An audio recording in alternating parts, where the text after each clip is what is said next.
thank you so much for clicking on this review. The fact that you are willing to take a few minutes out of your day to consume my content really does mean the world to me. For those of you that are unaware, I review everything that gets released on Netflix. So if you're ever curious about the new Netflix movie, series, or show, if you want to know if it's any good, come to my channel and I will let you know, because I want to become your go-to Netflix guy. So subscribe if you haven't, and today we're going to be talking about Night Teeth, which is a vampire epic. We follow Benny, who's just an ordinary driver, pretty much like Uber to be 100% honest, but he finds himself Ubering around two vampires who are systematically going around the city killing people.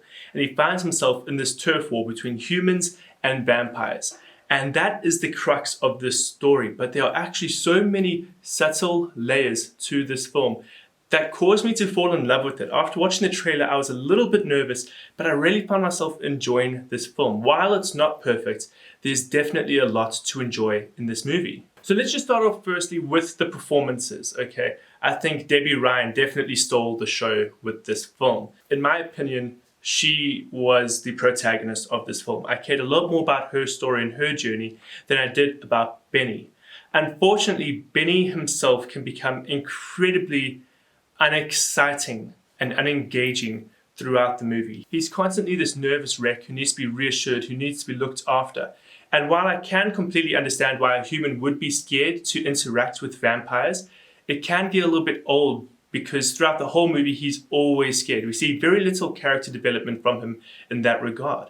So if you're fine with following a protagonist who is incredibly scared all of the time, who's nervous all of the time, who's currently like on the edge of his seat, he's freaking out 24/7. If you're fine with that, then you're going to enjoy this movie. But for me, it got a little bit grating, and I did mention there is some character development, so his character does change towards the end. But it was a little bit too little too late in my opinion. The standout for me within this movie was definitely the color grading. It set the atmosphere perfectly. When everything was supposed to be uneasy and unsettling, especially in the night sequences, we felt that because of the dark blues and the neon tones that were scattered throughout. But during the day when everything's fine, it's almost warm, it's welcoming.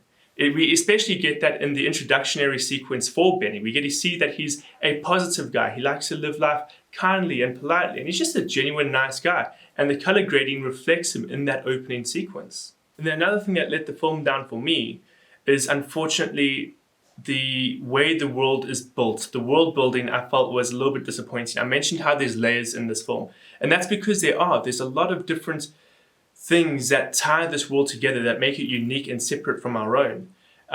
We get things like hotels that are dedicated to vampires, very similar to John Wick in fact, where they've got their hitman lobby where all of the hitmen can just go and live their lives and be good on their own little, assassin system. We get some of that here with this film. We get different gangs of vampires. We get humans that are busy fighting back against the vampires.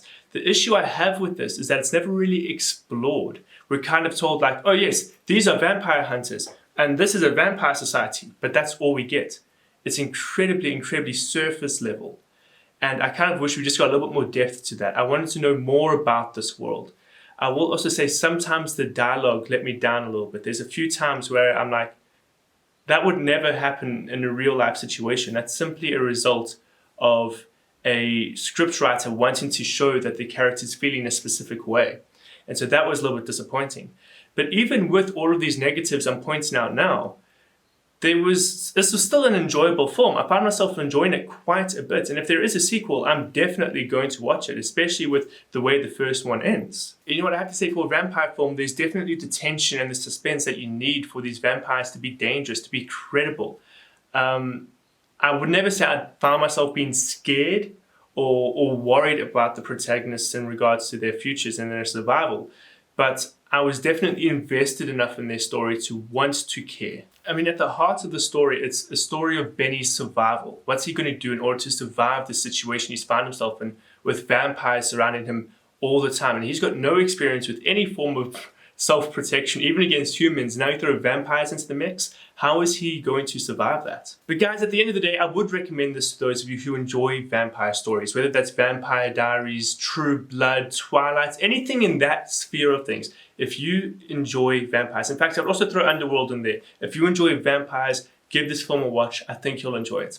But guys, thank you so much for watching. You guys are the best. You're awesome. And I hope to see you again in another review.